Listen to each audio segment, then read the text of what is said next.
வணக்கம் சார். வணக்கம் சைமன். கடவுளே அஜித்தே அதை வந்து எல்லா இடத்துலையுமே ட்ரெண்ட் பண்ணிக்கிட்டு இருந்தாங்க. இங்கேன்னு கிடையாது, எல்லா கண்ட்ரிலையுமே அதை பற்றி எல்லாருமே பேசிக்கிட்டு இருந்தாங்க. இப்போ திடீர்னு நேற்று அஜித் அவர்கள் வந்து ஒரு ஸ்டேட்மெண்ட் கொடுத்துட்டாரு. எனக்கு வந்து இந்த மாதிரி கேட்குறது எனக்கு பிடிக்கல, எனக்கு வந்து ரொம்ப கஷ்டமாக இருக்குது அப்படின்ற மாதிரி அநாகரிகமாக இருக்குது அப்படின்னு சொல்லி ஸ்டேட்மெண்ட் கொடுத்துருக்காரு. இதுக்கு முக்கிய காரணம் என்னென்னா, டிடிவி தினகரனோட பர்த்டே செலிப்ரேஷன் அன்னைக்கு அந்த காலேஜில் எல்லாருமே கத்திக்கிட்டு இருந்தது தான். இதை வந்து எப்படி சார் பார்க்குறீங்க? டிடிவி தினகரனுடைய ஒரு ஃபங்க்ஷனை தாண்டி நீங்கள் சொல்கிற மாதிரி ஒரு பொது இடமா இருக்கட்டும், ஒரு இந்தியா பங்களாதேஷ் மேட்ச் நடக்குது, அங்கே போய் ஏற்கனவே வலிமைக்கு கேட்டாங்க, மொயின் கான் கிட்டே போய் கேட்டாங்க. கேட்டவுடனே பக்கத்தில் அஸ்பின் வந்து அதுக்கு டிரான்ஸ்லேஷன் பண்ண சம்பவங்கள்லாம் உண்டு. என்னங்க இவங்களுக்கு வந்து எண்டே கிடையாதான்னு தொடர்ச்சியாக அது அஜித்கிட்டே நிறைய பேர், அது அஜித் கிட்டனா அஜித் சார்பாகவும் சில சோஷியல் மீடியாக்களும் சிலர் வந்து கோரிக்கைலாம் வச்சாங்க. ஏன்னா நீங்கள் மன்றம் வேணான்ட்டீங்க, ரசிகர் வேணான்னு சொல்லியாச்சு, நீங்கள் உங்கள் பாதையில் நீங்கள் போயிட்டுருக்கீங்க, ஆனாலும் உங்களுக்கு வந்து லட்சக்கணக்கான கோடிக்கணக்கான ரசிகர்கள் இருக்காங்க, கொண்டாடுறாங்க. ஒரு கட்டத்திற்கு மேல் எல்லை மீறி போகும் பொழுது அது உங்களுக்கு தான் அவப்பெயர். அவங்க வந்து வேறு பேரை சொல்ல வரதில்ல, அஜித்தே கடவுளே, கடவுளே அஜித்தேன்னு சொல்கிறது தான் வந்து. நீங்கள் சொன்ன மாதிரி விமான சாகசம் வந்து இங்கே நடந்தது, அது மெரினா பீச்சில். அது முடிஞ்சு கூட்டம், எக்கச்சக்கமான கூட்டம். எங்கேயாவது ஒரு இடம் இதுவும் கிடச்சி பஸ்ஸோ ட்ரெயினோ மெட்ரோ ட்ரெயினோ, அதிகப்படியான நாட்கள் மெட்ரோ ட்ரெயினில் தான் போனாங்க. வந்து அப்போ திடீர்னு ஒரு கும்பல் வந்து அவ்வளோ கூட்டத்துக்கு இடையிலே பார்த்தீங்கன்னா வந்து இந்த காணொலி கூட பார்த்துருவீங்க, கடவுளே அஜித்தே, கடவுளே அஜித்தேன்னு சுற்றி இருந்த ஒரு முகம்லாம் மாறிச்சு. வந்து நிச்சயமாக இதை அஜித் பார்த்துருப்பார். எல்லாத்தையும் எல்லா ஹீரோக்களும் பார்த்துருப்பாங்க. அஜித் விஜய் மாதிரியான ஹீரோக்கள் எல்லாத்தையும் நம்ம பேசுறது உட்பட எல்லாத்தையும் கவனிச்சு தான் இருக்காங்க. இது ஒரு கட்டத்திற்கு மேல் ஒரு எரிச்சலையும் ஒரு கோபத்தையும் அஜித்துக்கு உண்டாக்கிறது. அந்த கோபத்தினுடைய எரிச்சலுடைய வெளிப்பாடு தான் நேற்று கொடுத்த அறிக்கை. அதை வந்து தலைவணங்கி வரவேற்கிறேன். உண்மையிலேயே வந்து மிக சரியான ஒரு அறிக்கை. வந்து இது ஏன் அஜித் முதல்லே பண்ணாத போயிட்டாரு? இதுக்கு முன்னாடி நடந்த சம்பவங்கள்லாம் கூட சொல்லலாம். வந்து அம்முக்கு டும்முக்கு அம்மாள் டும்மிலேருந்து ஆரம்பித்து வந்து ஒவ்வொன்றா வந்து பண்ணிக்கிட்டே இருந்தாங்க. எனக்கு சமீபமாக, அதுவும் இப்போ சமீபமாக புஷ்பா 2 ரிலீஸ் ஆகி ஹைதராபாத்தில் ஒரு பெண்ணுடைய மரணம், அதை தொடர்ந்து அல்லு அர்ஜுன் மீதான விமர்சனங்கள், அவர் என்னதான் 25 லட்ச ரூபா கொடுத்தா கூட போனவர் திரும்ப வர முடியுமான்னு கேட்டு ஏன் இவ்வளோ முட்டாள் ரசிகர்கள் இருக்கிறீங்க அப்படின்னு. இதே இதுதான் அஜித்தோடைய ரசிகர்களும் விஜயோடைய ரசிகர்களும் ரஜினியோடைய ரசிகர்களும் எல்லா ரசிகர்களும் இப்படி தான் இருக்காங்க, அவங்களை நீங்கள் அடக்க மாட்டீங்களா அப்படின்னு நம்ம கூட காலகாலமாக சொல்லிக்கிட்டு வரோம். இந்த கட் அவுட்டுக்கு பால் அபிஷேகம் பண்ணுறது, வெடி வெடிக்கிறது, இதெல்லாம் நீங்கள் சொன்னீங்கன்னா கண்டிப்பாக தடுத்துட முடியும். இது உங்களுக்கு தேவைப்படுது, இதை நீங்கள் ரசிக்கிறீர்கள், மறைவாக இருந்து ரசிக்கிறீர்கள், இது அவங்கள மேலும் மேலும் ஊக்கப்படுத்துகிறீர்கள் அப்படின்ற ஒரு விஷயம். நேற்று மிக பிரமாதமான ஒரு அறிக்கை ஒன்று கொடுத்தாரு, வரவேற்கக்கூடிய ஒரு விஷயம். இனியாவது அது மாறுமா என்று பார்ப்போம். அஜித் சாரோட ரசிகர் மன்றம் கூட கிடையாது சார், அதை கூட அவர் வந்து கலைச்சிட்டாரு. இதெல்லாம் விட்டுட்டு போய் வேலையை பாருங்க அப்படின்னு சொல்லிட்டாரு. இப்போது விஜய் சாருக்கும் அந்த அளவுக்கு ஏகப்பட்ட ஃபேன்ஸ் இருக்காங்க, ரஜினி சாருக்கும் அந்த அளவுக்கு ஏகப்பட்ட ஃபேன்ஸ் இருக்காங்க, கமல் சாருக்கும் இருக்காங்க, மோஸ்ட்லி பார்த்தோம்னா எல்லா நடிகர்களுக்குமே இருக்காங்க. பட் ஆனால் அஜித் சாருக்கு மட்டும்தான் இந்த அளவுக்கு மாஸ் எல்லார்ட்டையும் இருக்கா? ஏன்னா விஜய் சார்ட்டையும் ஏகப்பட்ட ஃபேன்ஸ் இருந்தாலும் அவங்க எங்கேயுமே இந்த மாதிரி போய் கத்தி நான் பார்த்ததில்லை. ஆனால் இவருக்குன்னு வரும்போது தனியாக ஒன்று உருவாக்கி இவங்களே அதை வந்து பெருசாக கொண்டாடுறாங்களா அப்படின்ற ஒரு டவுட். இல்லை அது என்னென்னா இருக்குது வந்து, நீங்கள் ரசிகர்கள் வந்து எல்லாருடைய மனநிலையும் அப்படி தான். வந்து நீங்கள் தனித்தனியாக பிரித்து இவருக்கு இந்த ரகம் அவருக்கு அந்த ரகம்னு சொல்ல முடியாது. அவர்கள் தரப்பிலிருந்து அல்லது அவர்களுடைய மன்ற நிர்வாகிகள், அவருக்கு மேலே இருக்கிறவங்க, இப்போ விஜயெலாம் நீங்கள் வந்து கட்சியாக மாறிட்டார், தொண்டர்கள் கூட வச்சுக்கலாமே. இப்போ ரஜினிக்கு அவருடைய ரசிகர்கள், இப்போ கமலுக்கு, இப்படி இருக்கும் பொழுது அவங்க வந்து ஒரு உத்தரவு, அவங்களுக்கு அடுத்து வந்து அந்த மன்ற நிர்வாகிகள், தலைவர்கள், அந்த பகுதியில் உள்ளவர்கள் மொத்தமாக கூப்பிட்டு வச்சு இதெல்லாம் பண்ணாதீங்க அப்படின்னு. கமல்லாம் ஆரம்பத்துலலாம் வெறித்தனமான ரசிகர்கள் இருந்து அதுக்கப்புறம் தான் ரசிகர் மன்றமே வேணான்ட்டார். இப்போ என்ன அது வள்ளூர் கோட்டத்தையே உடச்சிட்டு உள்ளே வரீங்க நீங்கள், எதுக்கு நீங்கள் அப்படின்ட்டு தடுத்தோன்னே, இல்லைங்க இதெல்லாம் வேணும் சார் அப்படின்னு அதை நற்பணி இயக்கமாக மாற்றி ரத்த தானம் பண்ணுறது, கண் தானம் பண்ணுறது, குறிப்பாக வந்து போய் மருத்துவ சேவைகள் செய்வது மாதிரியான ஒரு விஷயமாக மாற்றினார். அது அப்படியே கொண்டு வந்து மக்கள் நீதி மையத்தில் வேறு ஒரு கட்சியை அவர் மாற்றிருக்கலாம், ரைட், அது அவருடைய விருப்பம். ரஜினியுடைய ரசிகர்கள் வந்து அந்த காலகட்டம் 90 காலகட்டம்லாம் வெறி பிடித்த ரசிகர்கள். நீங்கள்லாம் வந்து நீங்கள் ஒன்றா வயசாக இருக்கலாமே கண்டி அப்படி ஒரு வெறி பிடித்த ரசிகர்கள். வந்து ராஜாதி ராஜான்னு ஒரு படம் வந்தது, அந்த படத்தில் வந்து ரஜினிக்கு இந்த பக்கம் சைடில் இதுவாகிடுச்சுன்னு கிட்டத்தட்ட ஒரு 1000 பேர் வந்து வெட்டின்னு வந்துட்டாங்க வந்து இந்த பக்கம். அப்போ எப்படி இருப்பாங்க பாருங்கள்.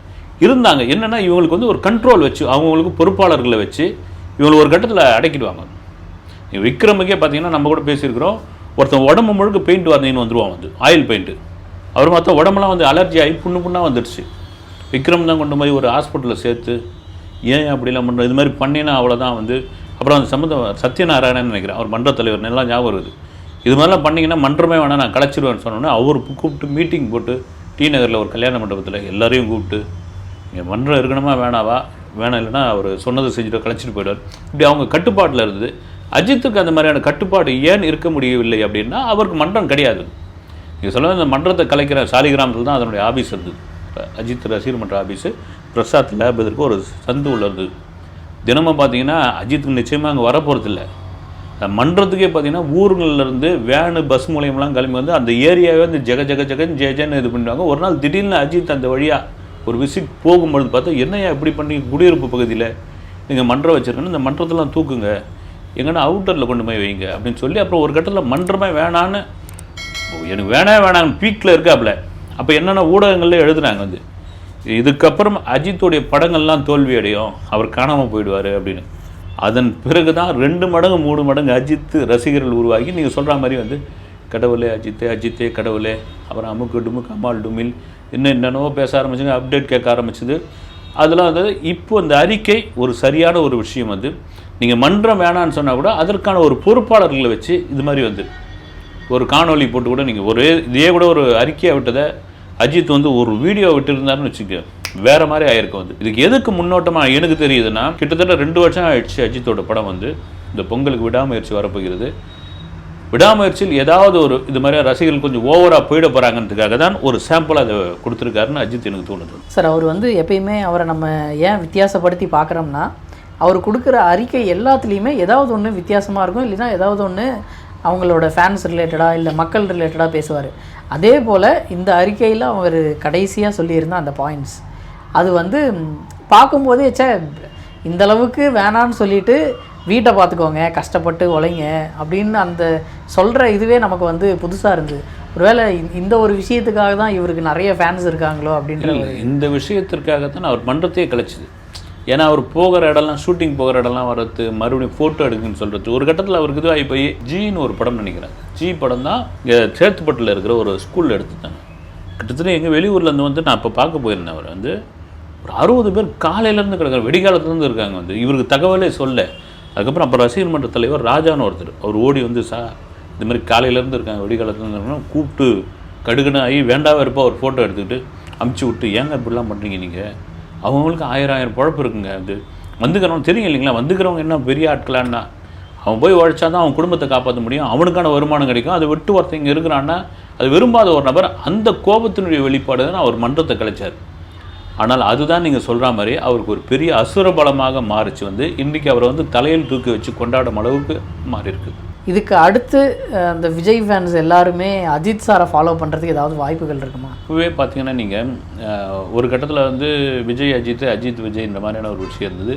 இப்போ அதெல்லாம் ஒன்றும் கிடையாதுங்கிற மாதிரி ஆயிடுச்சு. வந்து எண்ணத்தில் இதில் போட்டி போடுறதுல இருக்குது. ஒரு வியாபாரத்திற்காகவும் போட்டிக்காகவும் யார் வந்து அவங்களுடைய அந்த ஃபேமை காமிக்கணும், யார் அதிகமான சம்பளம் தங்களுடைய இமேஜை காப்பாற்றிக்கிறதுக்காக இந்த ரசிகர்களை பயன்படுத்துறது தெரியும். அது இதெல்லாம் மாரி சொல்கிற மாதிரி இன்றைக்கி ஒரு பீக்கில் இருக்கிற ஒரு நடிகர் விஜய் வந்து ஒரு ஹையஸ்ட் சம்பளம் வாங்குறாரு. அதெல்லாம் விட்டுட்டு தவேக்காவுடைய தலைவராக மாறி தமிழக அரசியலில் ஒரு முக்கிய பேசும் பொருளாக மாறிட்டார்.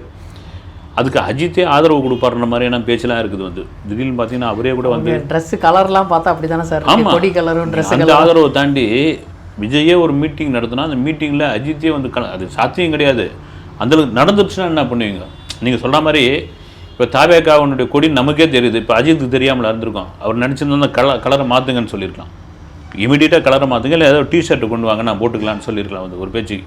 ஆனால் இது திட்டமிட்டு அது வச்சதா மாதிரியே தெரியுது. வந்து அதுதான் வந்து ஒன்று எல்லாம் சமகாலத்தில் ஒன்றா வந்தவங்க. இப்போ அஜித்துக்கு அந்த மணலில் இருக்கு இல்லைங்களா, எல்லாம் ஒன்றா வந்தவங்க. இப்போ ஒருத்தர் வந்து திடீர்னு ஒரு அரசியலுக்குள்ளே போயிட்டார், அதுக்கு ஒரு பெரிய துணிச்சல் வேணும்.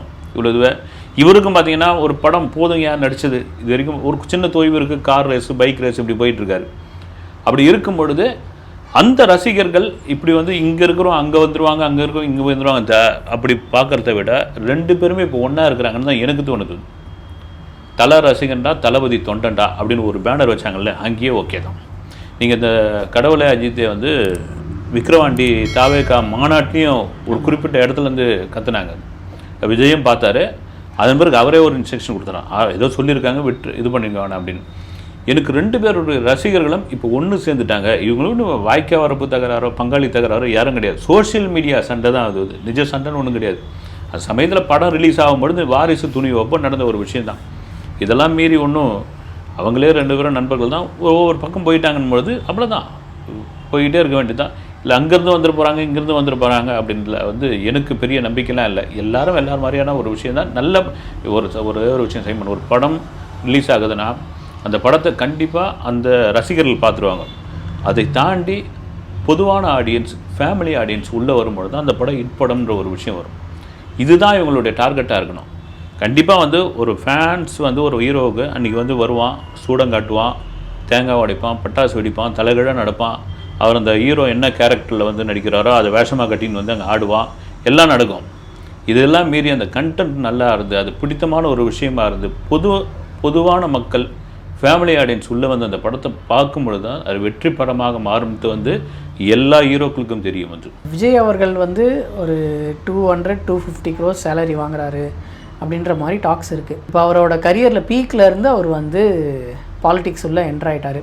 அடுத்து அஜித் சாரும் இந்த மாதிரி ரேசிங், ரைடிங் அந்த மாதிரி அதில் கான்சென்ட்ரேட் பண்ண ஆரம்பிச்சிட்டாரு. வருஷத்துக்கு ஒரு படம் அப்படின்ற மாதிரி ஆயிடுச்சு. அடுத்து தமிழ் இண்டஸ்ட்ரியில் பெரிய ஹீரோஸோட படங்கள்ன்றது இப்போது குறைஞ்சிருச்சு. அதை விட்டால் ரஜினி சார் இருக்கார், கமல் சார் இருக்கார், அப்புறம் சூர்யா, விக்ரம், சிவகார்த்திகேயன் அந்த மாதிரி நிறைய பேர் இருக்காங்க. இவங்க வந்து அதிகமான படங்கள் கொடுக்க ஆரம்பிக்கிறாங்க இப்போ தான். இவங்களில் அதிகமான ஃபேன்ஸ் வந்து அடுத்து யாருக்கு வர்றதுக்கான வாய்ப்புகள் அதிகமாக இருக்கும் சார்? இல்லை, நிச்சயமாக நீங்கள் சொல்ல நல்ல கேள்வி. விஜய் ஒரு பக்கம் அரசியலுக்கு போயிட்டார், அஜித்தும் ஒரு பக்கம் குறைச்சிக்கிட்டாரு. அவருடைய மனநிலையே போதுன்ற மாதிரி இருக்குது. வந்து ரேஸுக்கு போய் அவர் துபாயிலேயோ யூரோப்லேயோ இங்கே செட்டிலாக போகிறாரு மாதிரியான பேச்செல்லாம் இருக்குது. இப்போ அந்த இடம் யாருக்கு அப்படின் பொழுது நீங்கள் சொல்கிற மாதிரி ஒரு சிவகார்த்திகேயன், சிம்பு, தனுஷ் இப்படி நம்ம பிரித்தோம்னா யாரும் அந்த இடத்துக்கு வர்றதுக்கு உடனே வந்துட முடியாது. இன்னும் சில காலம் ஆகும்னு தான் வந்து. நீங்கள் அதனால தான் பார்த்தீங்கன்னா அவங்க மெனக்கெட்டுக்கிட்டு போட்டுன்னு படங்கள்லாம் நடிச்சிக்கிட்டு இருக்காங்க. டக்குன்னு நடிச்சிக்கிட்டு இருக்காங்க. சூர்யா, விக்ரம் இவங்களாம் பார்த்தீங்கன்னா இன்னும் வேறு ஒரு ரேஞ்சில் போயிட்டாங்க. அந்த இடத்த அவங்களால என்னை பொறுத்த வரைக்கும் ரொம்ப கஷ்டம் வரது வந்து. இப்போ இருக்கிற யங்ஸ்டர்ஸ் தான் இவங்களுக்குள்ளே யார் அந்த போட்டி அப்படின்னு. நிச்சயமாக ஒரு விஜய் இடத்தையோ அஜித் இடத்தையோ பிடிப்பதற்கு இவர்களுக்கு ரொம்ப காலம் தேவைப்படும். அதை தாண்டி வெற்றி படங்களை தொடர்ந்து கொடுத்துக்கிட்டே இருக்கணும்னா அந்த வெற்றி படங்கள் தான் இவர்களை வந்து அந்த இடத்துக்கு வந்து நிறுத்தும். தனுஷ் அவர்கள் வந்து ஹாலிவுட்டில் நடிக்க போயிட்டார், அவர் வந்து பெரிய இண்டஸ்ட்ரியை நோக்கி போயிட்டார் அப்படின்னு சொல்கிறாங்க சார். இப்போ அவர் வந்து ஹாலிவுட்டில் ஏற்கனவே படம் பண்ணியிருக்காரு. இந்த படத்தில் என்ன ஸ்பெஷாலிட்டினா மோஸ்ட் ஆஃப் த ஆக்டர்ஸ் வந்து ரொம்ப சீனியர், ரொம்ப பெரிய ஆக்டர்ஸ் எல்லாமே பண்ணுறாங்க. அப்படி இருக்கும்போது அவர் ஹாலிவுட்லேயே அங்கேயே கண்டினியூ பண்ணுறதுக்கான வாய்ப்புகள் இருக்குமா சார்? இல்லை நமக்கு ஒரு படம் 2 படம் அப்படின்னு சொல்லி வந்து கொடுத்துட்டு போவாரா? ஹாலிவுட்டில் நிற்கிறார் அப்படின்னு பொழுது வந்து அவங்க வந்து நீங்கள் ஹாலிவுட் அப்படின்னு பொழுது ஏற்கனவே பண்ணிட்டாரு. பண்ணதை தாண்டி நீங்கள் ஒரு வாய்ப்பு கிடச்சிருக்கிற உண்மையாக வந்து ஒரு ஏஷியனை தாண்டி ஒரு இந்தியனுக்குள்ளே ஒரு தமிழ் நடிகர் அவங்க ஒரு இடத்துல செலக்ட் பண்ணியிருக்காங்க போது பெரிய விஷயம் தான். அங்கேயே செட்டில் ஆகிட போகிறாரா அப்படின் பொழுது அவருக்கு வேர்ல்டு வைடு எப்படி அந்த படத்துக்கான வரவேற்பு கிடைக்குதுன்னு ஒன்று. இதெல்லாம் மீறி இவருக்கான ஒரு தமிழ் ஆடியன்ஸ் இருக்காங்க. என்ன தான் ஹாலிவுட்டில் கூட போனால் கூட சரி, இங்கே தான் அவங்களுக்கு வந்து ரைட் ஓகேன்னு. இதில் பெருமைப்படக்கூடிய ஒரு விஷயம் என்னென்னா வந்து இயக்குனர் கஸ்தூர்ராஜாவுடைய மகன், அவரை வந்து அப்பா வந்து ஒரு பெரிய இயக்குனராக இருந்தாலும் ஒரு கட்டத்தில் ஒரு மிடில் கிளாஸ் வாழ்க்கை தான் வாழ்ந்துக்கிட்டு இருக்காங்க. கேகே நகரில் தான் அவங்க வீடு. ஒரு சாதாரண இப்போ கூட இவர் தனுஷோடைய சகோதரிகள்லாம் சேர்ந்து பழைய வீடு நாம் குடியிருந்த வீட்டை போய் பார்க்கணும்னு சொல்லி ஒரு சேனலில் இன்டர்வியூ கொடுத்தாங்க. இந்த கிணறு வச்சு ஒரு மிடில் கிளாஸ் வீட்டு அதை பார்த்து ரொம்ப அவங்க நீங்கள் உட்காந்துருந்தா நாங்கள் உட்காந்து அப்படி ஒரு வாழ்க்கை தான் வாழ்ந்துட்டு இருந்தாங்க அவங்க. அதை தாண்டி ஒரு பேட்டியில் கூட சொல்லியிருந்தார் வந்து என் பக்கத்து வீட்டில் இருந்த பையன்கிட்ட ரிமோட்டு கார் கேட்டேன், அவன் கொடுக்க முடியாது போடா அப்படின்னு. நான் வந்து ரோல்ஸ் ராய் காரை வந்து வாங்கி இன்றைக்கி வீட்டு முன்னாடி சும்மா வச்சுருக்கிறேன். அதெல்லாம் வந்து ஒரு லட்சியத்தோடைய வெளிப்பாடு தான். இந்த பையனுக்கு இங்கிலீஷ் பேச தெரியாது, பார்க்கறதுக்கு நாக்குப்பூச்சி மாதிரி இருக்கார் அப்படின்னு மாதிரி விமர்சனங்கள்லாம் தாண்டி ஒரு உத்வேகம், நாம் பண்ண என்ன ஒரு வெறி, அதை தாண்டி தன்னை வளர்த்துக்கொள்கிற ஒரு விதம் இருக்கு இல்லைங்களா. அதெல்லாம் தனுஷ் மேலே 1000 விமர்சனங்கள் இருக்கலாம். இதையெல்லாம் மீறி தான் இந்த ரேஞ்சுக்கு வரணும் அப்படின்னு ஒரு மனிதன் நினச்சி அதை நோக்கி போகிறான்னா அது தனுஷாக தான் இருக்க முடியும். வந்து அது பாராட்டக்கூடிய ஒரு விஷயம். இதே சமயத்தில் இன்னொன்று சொல்லிக்கிறேன் வந்து, ஏன்னா அப்போ அந்த காலம், ஏன்னா அவருடைய முன்னாள் மாமனார் தான் சொன்னோம் ரஜினிகாந்த். அவர் பிளஸ்டோன்னு ஒரு படத்தில் நடித்தார் வந்து, அதுவும் வந்து ஒரு ஹாலிவுட் படம் தான். பயங்கர பரபரப்பு வந்து. இதே போல் தான் ரஜினி வந்து இனிமேல் வந்து கோலிவுட் பக்கமே வர போகிறது இல்லை, ஹாலிவுட் பக்கம் தான் போக போகிறாருன்னு பிளஸ்டோன் எங்கே பார்த்தாலும் அது வருது. அது பெரும்பாலும் இந்தியாவில் தான் எடுத்தாங்க அந்த படம். அந்த படம் சரியாக போகலை. இதுக்கும் பார்த்தீங்கன்னா ஓன் டைலாக்லாம் பேசினார் அந்த படத்தில். அது மாதிரி வந்து அந்த ரசிகர்கள் அதை தாண்டி அவங்க ஏற்றுக்கணும். அது அங்கே நீங்கள் வந்து ஒரு குறுகிய கோலிவுட்டுக்குள்ளே இவ்வளோ பாலிடிக்ஸ் இருக்குன்னா ஹாலிவுட்டில் எவ்வளோ பெரிய பாலிடிக்ஸ் இருக்கும். அதெல்லாம் மீறி அங்கே ஜெயிக்கிறது ஒரு பெரிய கஷ்டம். இவங்களுக்கு அது சௌரியப்படாது. வந்து நம்ம ஏரியா நம்ம மண், இங்கே வந்து நம்ம வந்து கலக்குவோம், கோல் வச்சுவோம். இங்கே வந்து நீங்கள் அங்கே ஒரு 2 படம் நடித்து சம்பாதிக்கிறத விட இங்கே 20 படம் நடித்து வேறு விதமாக சம்பாதிக்கலான்றதுக்காக இங்கே வந்துடுவாங்க. வந்து அடுத்த இன்டர்வியூ சந்திப்போம் சார். நன்றி சார். வணக்கம்.